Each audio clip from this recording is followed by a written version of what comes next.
ஹாய்ங்க, எல்லாம் எப்படி இருக்கீங்க? நல்லா இருப்பீங்கன்னு நம்புகிறேன். ஒரு 4-5 நாள் மேலேயே, ஒரு வாரத்துக்கு மேலேயே ஒரு ரெசிபி வீடியோ போடல. இன்றைக்கி மீன் குழம்போடு தான் வந்திருக்கேன். நிறைய மீன் குழம்பு நம்ம போட்டிருந்தாலும் இது ரொம்ப ஈஸியாக டேஸ்டியாக பண்ணுறது தான். புரட்டாசி நமக்கு கிடையாதுங்க. புரட்டாசி ஆளுக என்னை மன்னிச்சிக்கோங்க. அதுக்கு பாறை மீன் தான் எடுத்திருக்கேன். நீங்கள் எந்த மீனில் வேணாலும் இந்த மாதிரி பண்ணலாம். நான் எப்பவும் போல் அந்த உப்பு காரம் பிடிக்கிறதுக்காக மீனில் மஞ்சத்தூள் போட்டு கல்லுப்பு போட்டு நல்லா கழுவுனதுக்கப்புறமா உப்பு, மஞ்சத்தூள், மிளகாத்தூள், இஞ்சி பூண்டு பேஸ்ட் போட்டு கொஞ்சம் நல்லா எல்லாத்தையும் படுற மாதிரி கலந்து வச்சாச்சு. கையில் முள் குத்திடாமல் கலந்துக்கோங்க. அதை கலந்து மூடி வச்சதுக்கப்புறமா சின்ன வெங்காயத்துக்கு வந்து நல்லெண்ணெய், அந்த எண்ணெய் நான் காமிச்சிருப்பேன். இங்கே பொள்ளாச்சியில் கிடைக்குதுன்னு சொல்லிட்டு மரச்செக்கெண்ணெய், கோல்டு ப்ரெஸ்டு ஆயில்னு சொல்லிட்டு ஜிஞ்சலி ஆயிலு. ஆனால் இந்த மாதிரி மரச்செக்கெண்ணெய்ந்தெல்லாம் இவ்வளோ நாளாக வாங்கிட்டு இருந்தோம். ஆனால் இவ்வளோ கலர்ஃபுல்லாக அந்த ஃப்ளேவரும் சூப்பராக நல்லா இருந்துச்சு. எனக்கு ரொம்ப பிடிச்சது, அதனால தான் காமிச்சிருந்தேன். நீங்கள் யாராவது இந்த சில்லி போட்ட எண்ணெயான்னு கேட்டுறக்கூடாதுங்கிறதுக்காக தான் அதை காமிச்சிருப்பேன். இது வந்து சுத்தமான நல்லெண்ணெய் தான். நல்லெண்ணெயில் கடுகு, சீரகம், வெந்தயம் தாளித்து அது பொரிஞ்சதுக்கப்புறமா சின்ன வெங்காயம் வந்து கொஞ்சம் குட்டி குட்டியாக தான் இருந்தது. நான் இல்லைனாலும் அப்படி முழுசாக தான் சேர்த்துவேன். முழுசாகவே ஒரு 2 கை அளவுக்கு போட்டிருக்கேன். அது போட்டு நல்லா வதங்க விட்டேன். அது வதங்கும்போது கொஞ்சம் கருவேப்பிலை சேர்த்துக்கிட்டேன். கொத்தோடு வேணாலும் சேர்த்துக்கிட்டேன். ஏன்னா உங்களுக்கு வந்து அந்த இதில் தெரிஞ்சிருக்கிறதுக்கு வாய்ப்பில்லை. ஏன்னா எண்ணெய் பொங்குன மாதிரி ஆச்சு. இது வந்து மரச்செக்கெண்ணெய் இந்த மாதிரி தான் ஆகும் அப்படின்னு சொன்னாங்க. அதனால் கவனமாக பண்ணணும். பொங்கின மாதிரி இருக்கிறதுனால உங்களுக்கு உள்ளே வதங்கினது தெரிஞ்சிருக்காது. நான் எடுத்து காமிச்சிருப்பேன். அது வதங்கினதுக்கப்புறமா 3/4 பதம் வதங்கினதுக்கப்புறமா வெங்காயம் நம்ம வந்து ஒரு தாராளமாகவே ஒரு கொஞ்சம் நெல்லிக்காய் சைஸை விட கொஞ்சம் பெரிய சைஸு நெல்லிக்காய் சைஸ் இருக்கும் இல்லையா, அந்த அளவுக்கு நான் புளி எடுத்து ஊற வச்சுருந்தேன். கொஞ்சம் சுடு தண்ணியில் ஒரு 10 நிமிஷம் ஊற வச்சதுமே நல்லா இதாகிடுச்சு. அதை வந்து நான் கரைச்சி விட்டுக்கிட்டேன். அதுக்கு ஒரு சொம்பு தண்ணி ஊற்றிக்கிட்டேன். அது நல்லா கொதிக்கிறதுக்கு முன்னாடியே வந்து 2 ஸ்பூனுக்கு, நான் காமிச்ச ஸ்பூனில் 2 ஸ்பூனுக்கு மல்லித்தூள், தனியாத்தூள் இருக்கு இல்லையா, அந்த தூள் வந்து 2 ஸ்பூனு, மிளகாத்தூள் வந்து 2 ஸ்பூனு, நான் காமிக்கிற ஸ்பூனில் 2 ஸ்பூன் வந்து குமிச்சு வச்ச மாதிரி போட்டிருக்கேன்.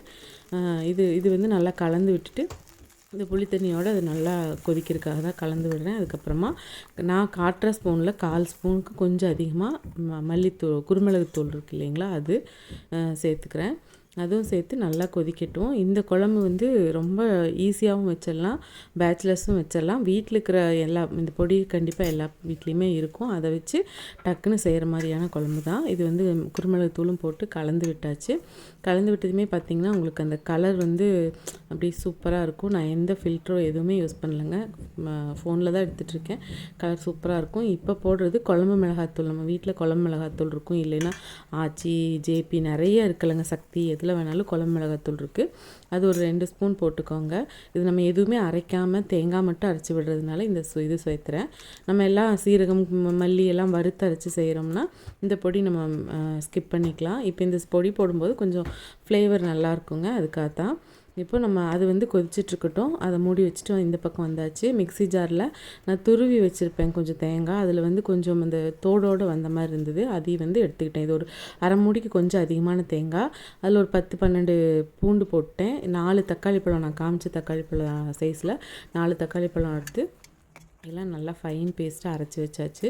இப்போ இங்கே இது நல்லா கொதிச்சுட்டு இருந்தது. இப்போ நம்ம அரைச்ச பேஸ்ட்டை இதில் சேர்த்துட்டு நான் கொஞ்சம் தாராளமாகவே தண்ணி விட்டுருக்கேங்க. ஒரு 2 சொம்பு அளவுக்கு தண்ணி விட்டாச்சு.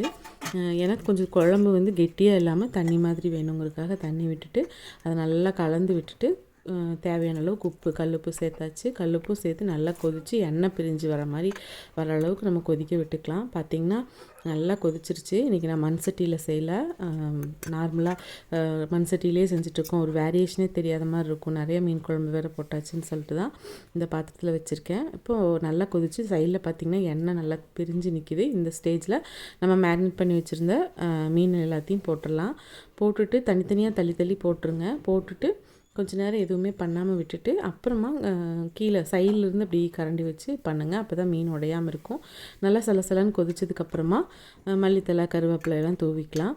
உங்களுக்கு தேங்காய் எண்ணெய் பிடிக்கும் அந்த ஃப்ளேவர் அப்படின்னா மேலே ஒரு ஸ்பூன் தேங்காய் எண்ணெய் கூட விட்டுக்கலாம், நல்லாயிருக்கும். எனக்கு வந்து நான் இன்றைக்கி விடலை, ஏன்னா இந்த நல்லெண்ணெய் வந்து ரொம்ப பார்க்கும், அந்த ஸ்மெல்லு எல்லாம் சூப்பராக இருந்துச்சா, அந்த ஸ்மெல்லு நம்மளுக்கு அனுபவிக்கணும் அப்படின்னு சொல்லிட்டு இன்றைக்கி தேங்காய் எண்ணெய் எதுவும் சேர்த்தலை. சேர்த்திக்க உங்களுக்கு விருப்பம் இருந்தால் சேர்த்திக்கோங்க. எனக்கு உப்பு கொஞ்சம் பத்தாமல் இருந்தது, அதனால் கடைசியாக மறுபடியும் கொஞ்சம் உப்பு போட்டு கொதிக்க விட்டுருக்கேன். மீனும் உடையாமல் சூப்பராக வந்துருந்துச்சு. ரொம்ப நல்லா இருக்குங்க. சாதம், இட்லி, தோசை எல்லாத்துக்குமே சூப்பராக இருக்கும். நமக்கு புரட்டாசியில் பிடிக்கிறவங்க வந்து திட்டாதீங்க. கண்டிப்பாக புரட்டாசி முடிஞ்சு நீங்களும் சாப்பிடுங்க.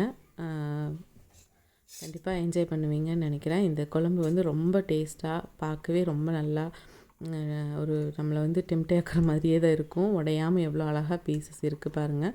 சூப்பராக இருக்கும். டேஸ்ட்டும் அடிப்பொலி. டேஸ்ட்டுக்கு நான் கேரண்டிங்கிற மாதிரி தான். குழம்பு எல்லாம் வச்சாச்சு. சாதத்துக்கு லஞ்சுக்கு தான் நான் வச்சுருக்கேன். நைட்டு இட்லிக்கு கூட இது யூஸ் பண்ணிக்கலாம் அப்படின்ட்டு ஒரு ஐடியா.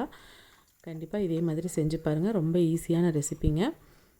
இவ்வளோ நாளாக வீடியோ போடுறதுக்கும் சாரி, முடியலை. அதனால தான் வெளியில் போனது அந்த மாதிரிலாம் தான் போட்டுட்ருந்தேன். கண்டிப்பாக சப்ஸ்கிரைப் பண்ணாமல் பார்த்துட்ருக்கீங்கன்னா சப்ஸ்கிரைப் பண்ணி பெல் ஐக்கானை கிளிக் பண்ணிக்கோங்க. அப்போ தான் நம்ம போடுற வீடியோஸ் எல்லாம் உங்களுக்கு தெரிய வரும். நம்ம சேனலை கண்டிப்பாக லைக், கமெண்ட், ஷேர் பண்ணுங்கள். சப்ஸ்கிரைப் பண்ணி பாருங்கள். தேங்க்ஸ் ஃபார் வாட்சிங்க. டாட்டாங்க.